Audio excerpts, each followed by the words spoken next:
اسی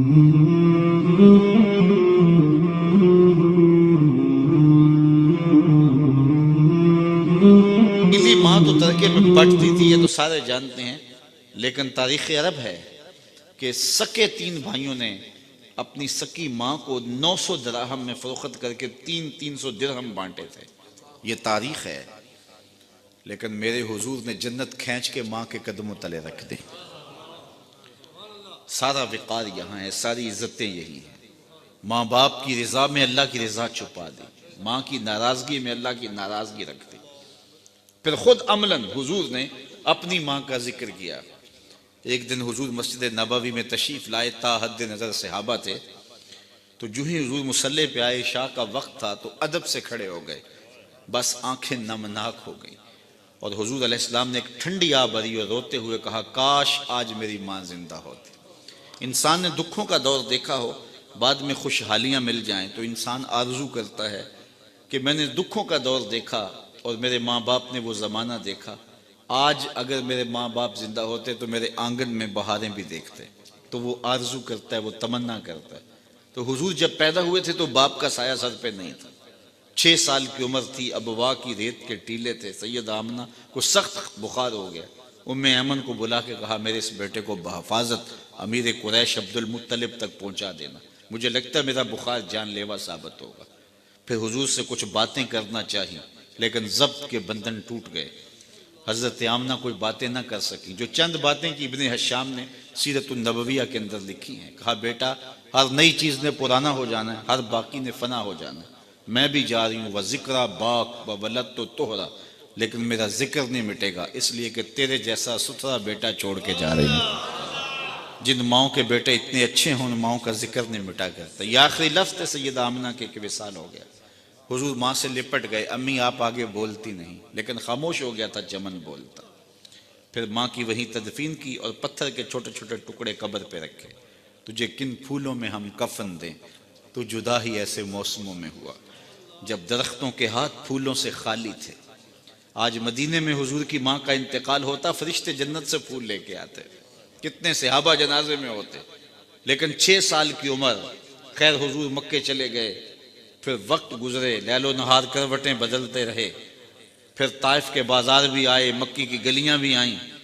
پھر آج حضور مدینے ہجرت کر کے آئے ہیں تو ادب کی آیتیں اتر گئی ہیں. خبردار، میرے نبی کی آواز سے آواز بھی اونچی نہ ہونے پائے. میرے نبی سے بات کرنی ہے تو پہلے گھر جاؤ، صدقہ لو، پھر فقیر ڈھونڈو، پھر خیرات کرو، پھر میرے نبی کی چوکھٹ پہ آؤ، تمہیں پتہ چلے کتنی اونچی بارگاہ میں آ رہے ہیں. حضور تشریف لائے، صحابہ ادب سے کھڑے ہو گئے. نظر پلٹ کے ابوا میں چلی گئی. کہا، لو ادرکت والدی او احدہما، کاش آج میرے ماں باپ زندہ ہوتے، یا کم از کم میری ماں زندہ ہوتی. وانا اصلی صلاۃ العشاء، اور میں لوگوں کو نماز عشاء پڑھا رہا ہوتا. واقرأ فیہا بفاتحۃ الکتاب، اور اس میں سورہ فاتحہ کی تلاوت چل رہی ہوتی. پھر میری ماں کو میرے ساتھ کوئی کام یاد آ جاتا، دروازے پر آتی، چلمن سرکاتی اور میٹھے اور مد بھرے لہجے میں مجھے بیٹا کہہ کے آواز دیتی. فرمائے، لوگوں میں نماز چھوڑ کے پہلے ماں کی بات سن لیتا. کہاں ماں بکتی ہے، کہاں ماں کے قدموں تلے جنت بچھا دے. آج بیوی کے حقوق کی بات ہوتی ہے اور دنیا کہتی ہے کہ ہم نے خواتین کو حقوق دیے. میں کہتا ہوں کائنات میں اس کی کوئی دوسری مثال لا کے دکھاؤ. جب حضرت خدیجۃ الکبریٰ کا آخری وقت آیا، انہوں نے حضرت سیدہ فاطمہ سے کہا، جاؤ اپنے باپ سے چادر رحمت مانگ کے لاؤ. وہ حاضر خدمت ہوئیں. تو حضور نے فرمایا کہ فاطمہ اپنی ماں سے پوچھو چادر کیا کرنی ہے. تو وہ پوچھنے آئیں تو حضور بھی پیچھے آ گئے. تو سیدہ خدیجہ رضی اللہ تعالیٰ عنہ نے کہا، حضور میرے بدن پر بخار کی جو حالت ہے، مجھے لگتا ہے یہ بخار جان لیوا ثابت ہوگا. میں نے چادر اس لیے منگوائی ہے کہ اس چادر سے مجھے کفن دیا جائے. اندھیروں میں بیٹھ کے عقیدے نہ بنایا کرو، عقیدے وہی رکھا کرو جو نبی کے گھر والوں کے. سیدہ آمنہ کا عقیدہ یہ ہے کہ حضور کے بدن سے چھوئی ہوئی چادر کفن کے لیے مل جائے تو بخشش کی ضمانت ہے. تو کہا، حضور میں چادر اس لیے مانگی. حضرت خدیجہ نے کہا، اس لیے کہ اس چادر سے مجھے کفن دیا جائے. خیر حضور علیہ السلام کی آنکھوں میں آنسو آ گئے اور حضور نے جو جملے کہے، کائنات کی تاریخ میں ایسے جملے نہیں ملیں گے آپ کو. فرمایا، خدیجہ تو نے چادر مانگی ہے، لو اردت جلدی لا آتیتک، اگر تو میری جلد بھی مانگتی وہ بھی اتار کے دے دیتا. کوئی لاؤ تو صحیح ایسی مثال۔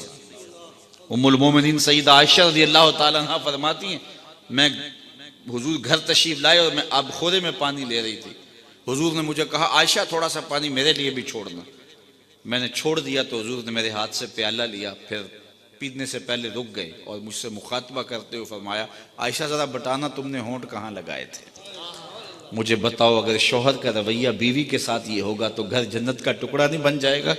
تو کوئی لاؤ تو صحیح ایسی مثال۔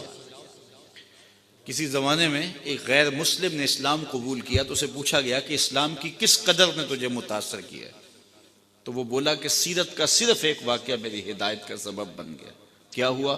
کہا مجلس رسول صلی اللہ علیہ وسلم لگی تھی، لوگوں کا ہجوم تھا، ایک شخص نے عرض کی حضور میرے لیے دعا کر دیجئے، میرا بچہ کئی دنوں سے گم ہے، مل نہیں رہا، مل جائے، قبل اس سے کہ حضور کے ہاتھ اٹھتے اور اجابت کے سارے در کھل جاتے۔ ایک شخص مجلس میں موجود تھا، کھڑا ہو گیا، حضور میں ابھی فلاں باغ کے قریب سے گزر کے آیا ہوں اور میں اس کے بچے کو جانتا ہوں، وہاں میں نے بچوں کے ساتھ کھیلتے ہوئے دیکھا ہے۔ باپ نے جب سنا کہ میرا بچہ فلاں باغ میں ہے تو اس نے دوڑ لگا دی، فرمایا اسے بلاؤ، بلایا گیا، بہت جلدی ہے؟ جی حضور آپ جانتے ہیں ایک باپ کے جذبات کیا ہوتے ہیں۔ کہا اچھی طرح آگاہ ہوں، لیکن تمہیں بلایا ہے تو بلانے کا بھی ایک مقصد تھا۔ جی حضور ارشاد فرمائیے۔ فرمایا جب باغ جاؤ بچوں کے ساتھ اپنے بچے کو کھیلتا ہوا دیکھ لو تو بیٹا بیٹا کہہ کے آوازیں نہ دینے لگ جانا، جو نام رکھا ہے اس نام سے پکارنا۔ عرض کی حضور میرا بیٹا ہے، اگر میں بیٹا کہہ کے پکاروں گا تو حرج بھی کیا ہے؟ فرمایا تم کئی دنوں سے بچھڑے ہو، تمہارے لہجے میں بلا کا رس ہوگا اور تم نہیں جانتے، ہو سکتا ہے کھیلنے والوں میں کوئی یتیم بھی کھیل رہا ہو، اور جب تم اپنے بیٹے کو بیٹا کہہ کے پکارو گے، اتنا میٹھا لہجہ ہوگا تو اس کے دل پہ چوٹ لگے گی، کاش آج میرا باپ ہوتا تو مجھے بھی بیٹا کہہ کے پکار۔ کہا یہ شوق گھر جا کے پورا کر دینا۔ کوئی لاؤ تو صحیح کائنات میں ایسا۔